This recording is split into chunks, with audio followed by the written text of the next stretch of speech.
Kumusta sa lahat? Maligayang pagdating sa aking channel. Narito ako ngayon kasama ang balita ng Ken Yaman at Azgay Girl. Nais naming ituro na bago lumipat sa aming video, huwag kalimutang mag-subscribe sa aming channel at i-like ang aming video. Salamat sa lahat. Maaari bang gawing formal ni Yaman ang kanyang pagmamahal kay Azgay Girl, na kilala bilang isa sa mga pinakasikat na mag-asawa sa Turkey?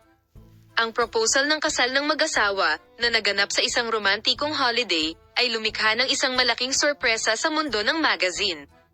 Ang marriage proposal ni Yaman sa malalim na asul na tubig ng Aegean ay nagpatibay sa pagmamahala ng mag-asawa. Sa pagsasalita sa press pagkatapos ng desisyong magpakasal, ipinahayag ni Yaman ang kanyang damdamin sa mga sumusunod na salita.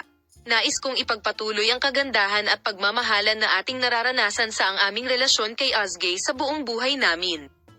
Ang bawat sandali na kasama ko siya ay maganda at mahalaga sa akin.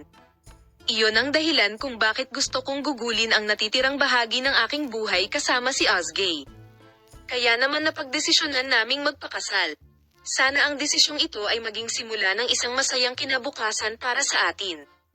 Sinabi ni Azgay Girl, na nagbahagi ng kanyang damdamin pagkatapos ng desisyong magpakasal, ang sumusunod.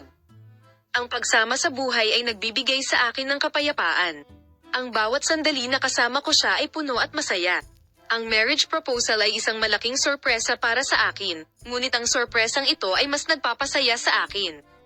Hindi ako makapaghintay na magkaroon ng panghabang buhay na relasyon kay Ken. Nakarating na kami sa dulo ng balita na aming pinagsama-sama para sa iyo, kung saan ang romantikong pumatay kina Ken Yaman at Azgay Girl ay ibinahagi sa mga tagasunod ng mag-asawa sa kanilang mga social media account. Salamat sa lahat ng nanood ng video ko. Bye!